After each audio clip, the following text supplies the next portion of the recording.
Have you ever truly wondered why, despite living in the most prosperous and technologically advanced era of all time, surrounded by infinite choices, apps, distractions, offers, and stimuli, so many people still feel trapped, empty, anxious? It only takes a brief walk through the supermarket to notice a peculiar phenomenon. In the simple act of choosing a breakfast cereal, you find yourself before shelves overflowing with colorful boxes and promises. There's chocolate cereal, diet versions, gluten-free, vegan, whole grain, more fiber, less sugar, and even zero sugar. At first glance, it feels like freedom. You can pick whatever you want anytime you want. But pause for a second. Who actually decided these options for you? Who determined what's desirable, healthy, or modern? Have you ever really questioned your own desire to eat cereal? Whether it truly came from within, or if it was planted, cultivated, packaged, and delivered ready for you to consume. That TOS where the silent trap of the 21st century begins. We confuse variety with freedom and fail to realize that most of the time we're swimming inside an aquarium.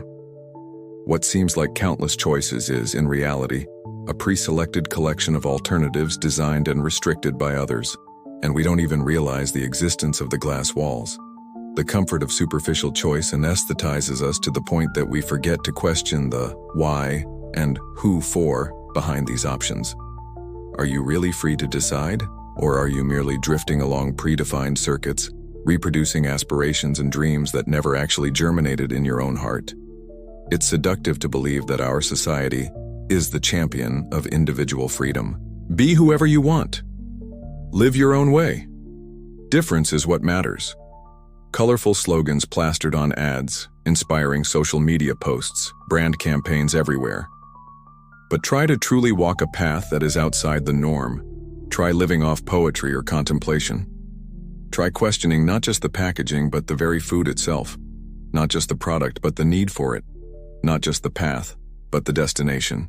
Quickly the tide will turn and the silent voice of the system will whisper. Tell your own stories, but only if they make commercial sense. Be authentic, but only up to a certain point. Challenge things, but not too much. Even our so-called free opinions come with invisible boundaries, limits drawn long before we ever notice the lines. Speak out, express yourself, but don't shake up the established order. Don't cause irreparable discomfort. Don't put the game itself at risk. This false freedom, disguised as abundance, places us before infinite toothpaste brands, shoe types, and smartphone models, while truly essential questions remain untouched, locked away by fear and the convenience of consensus. You can customize your phone ringtone, organize your social media feed, pick from 1,000 coffee combinations, but try to stray from the silent rules that define beauty, value, productivity, or respect, and you'll instantly see how freedom dissolves. The invitation hiding in shop windows is for conformity. Choose whatever you like, as long as it fits inside what's already been chosen for you. Social media platforms promise to be the ultimate stage for self-expression. The promise was that every voice would be heard, every gaze would be allowed to shine. And yet, algorithms quickly became conductors, rewarding the most replicable dances, the safest entertainment, the least risky performance. Soon enough, authentic self-expression becomes mere background noise. What goes viral is what best aligns with collective expectations or the needs of advertisers. Even rebellion itself has become a commodity. There are uniforms, tags, ready-made aesthetics, hashtags, and playlists for anyone wishing to stand out in ways defined by creative industries. There's truly no subversive force that the market isn't ready to domesticate, standardize, and resell conveniently packaged as a trendy product. Even the act of questioning turns into a consumer spectacle. Nothing is more effective than an illusion managed with immediate rewards. Each notification, like, comment, every new productivity milestone reached, every stamp of approval, delivers instant doses of dopamine to soothe the restless ego and simultaneously keep you from asking the fundamental question: what really is freedom?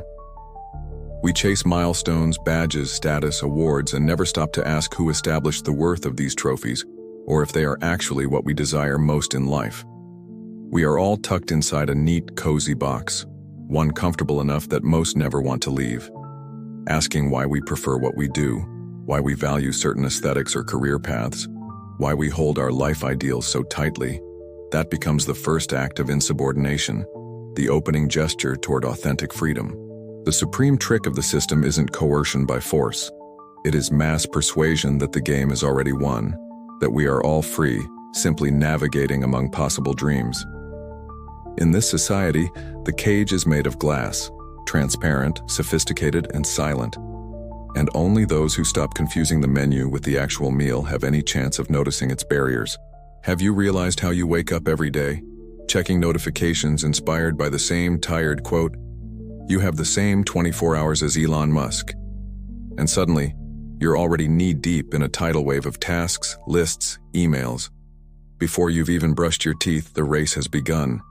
Productivity is the new dogma, the altar where we sacrifice our time, presence, and even our potential for quietness. Our ancestors revered deities, searched for meaning in mystery and stillness.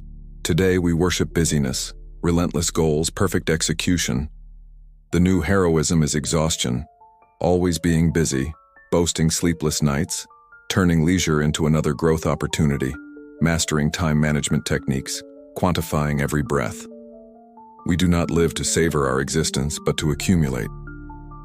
Even as children, we learned the right path was to be seen, rewarded, promoted, liked. The equation is planted in our subconscious. Producing is worth more than existing. To have value is to always be doing, running, achieving.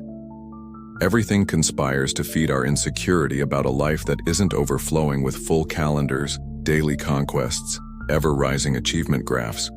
We buy more planners, more organization apps, more productivity courses, ever chasing the next illusion of elusive peace. But the finish line keeps moving further away. Even pleasure now demands functionality. Reading for self-improvement, walking to hit step goals, resting only if it is proactive. Nothing escapes the tally of the system, and even idleness requires an apology. Unless it's rebranded as mindfulness and conscious recovery or strategic pause, we have forgotten the magic of creative boredom, the value of awe, the necessity of resting. This logic is, at its core, a crisis of identity. Deep down, we are not addicted to tasks. We are addicted to feeling like we matter. And inside this relentless machine, as soon as the engines stop, what's left? Who are we if we do nothing? The idea is almost blasphemous. You are enough, even when at complete rest. You do not need to earn your right to exist or justify every moment you give yourself permission to recover. Being is not a performance or a resume in constant update. The world does not require you to meet a quota before you can be someone. If we were truly free, we'd dare to be intentionally inactive without guilt. Doing nothing intentionally can be the most revolutionary and restorative act of all time. Simply stopping, not because you can't go on, but because you sense your real freedom resides in silence and stillness, in the non-productive reconnection with yourself. Next time anxiety about being enough arises, ask yourself, who set that standard of value? Perhaps at that exact moment, you're doing precisely what is necessary, just existing. Take a deep breath. Close your eyes for a moment and allow yourself to float in silence. Feel the discomfort that comes from not reacting to stimuli, from not filling the empty spaces with notifications, music, news, conversations, lists, or tasks. Our brain recoils, trained to never stop. Yet it's in this gap, in this improbable vacuum, that the first spark of genuine self-awareness is born. The world insists, idleness is unproductive, a waste of time. But perhaps right there lives the most authentic part of our humanity, the part that refuses to be squeezed into molds, that doesn't seek approval, that simply is. Through the years, we collect masks, job titles, degrees, roles, relationships, functions. Our identities become resumes, shorthand to present ourselves to the world by what we do for others. Now try silently to answer, who are you, away from the world's gaze if all the roles disappeared? Notice your mind stumble, reaching for labels. We have been trained since childhood to do so. Early on, we learn that love and value come from usefulness, recognition, productivity. The wild and spontaneous spirit of childhood, that purity of intent, gets buried under layers and layers of conditioning. We end up worshiping what is recognized, what can be marketed, and overshadowing the simple joy of being in favor of the anxiety of appearing. Don't get me wrong, roles do carry meaning. Having identity, belonging, and purpose is vital. Yet eventually, those roles become cages rather than doors. When the character begins to suffocate the author, it is time to ask, who am I without all of this? Beneath the masks lies a vast layer of silence, a neglected core, waiting for your own attention. The challenge is to inhabit this emptiness without fear, to create space for the radical question, what would matter to me absolutely if there were no audience watching? Solitude, so devalued in an era of hyperconnection, might just be the most potent antidote to the superficiality of modern existence. Seek out moments to log off, to silence the notifications, to meet yourself. At first it might feel unsettling, threatening, even pointless, but persevere. In time, what emerges isn't boredom but tranquil creativity, more authentic ideas, an inner voice that isn't anxious or boastful, but gentle and curious toward itself. Wandering aimlessly, writing without any intention to show others, thinking without worrying about approval. All of these are small acts of rebellion against the collective addiction to productivity. Freedom, then, stops being the abundance of pre-selected options and becomes the ability to question what you've been taught to desire. To recognize and reject what is imposed, no matter how beautifully it is packaged as a trend, a slogan, or cutting-edge technology. The true power of autonomy is to stop following paths just because they've been paved and to build your own trails, sometimes even to set aside the map, to give up on the manual. Sometimes the most fundamental choice is simply to say no. No to the noise, no to quantity without purpose, no to obligatory performances, no to external validation. No one ever came into this world destined to be a brand, a number, a high-performance project. Nature produces no stressed-out roses, no ambitious rivers, no trees desperate for likes. We are humans, and the most liberating journey is the slow return to our true nature, a gradual unlearning, a patient deconditioning, the courage to decelerate. This is not about dramatic or revolutionary change. It happens in minute details. Silencing your phone upon waking, truly enjoying a cup of coffee without distraction, allowing yourself to nap without guilt, forgiving yourself for not being productive today. Value rests in presence, not in volume. The great irony is that the more you try to fill the schedule, the further you drift from yourself.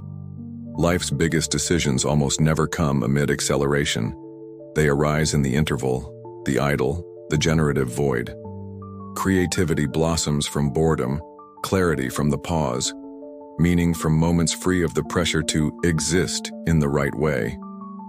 When, at last, we give ourselves permission to do nothing, to breathe without remorse, to exist off the well-trodden path, we begin to access a freedom that perhaps we have never known before. The freedom not to be seen, not to be useful, not to be measured. We discover almost with surprise that life continues even if we don't collect trophies, even if social media is silent, even if nobody applauds. Facing the anxiety of inactivity is, in truth, a path to peace, a quietude that doesn't demand a performance, doesn't insist on standing out, just asks for presence. When the turbulence dies down, invite your mind to rest. What if life isn't a sequence of milestones to be reached, but an open field to be inhabited?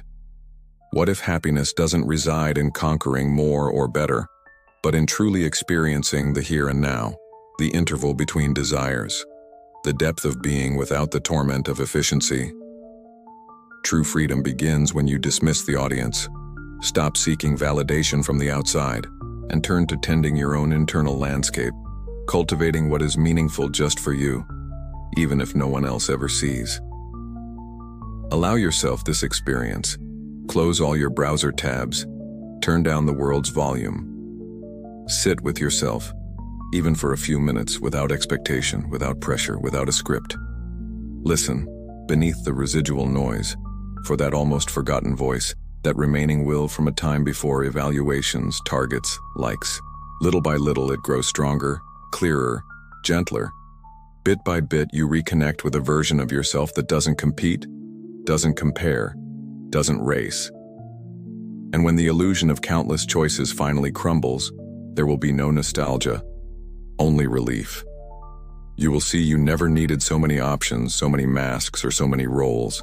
Everything you sought so ardently was already there, latent, waiting for your attention to turn away from existential billboards and rest, softly, on your own inner reflection. Welcome back, wanderer of this anxious era.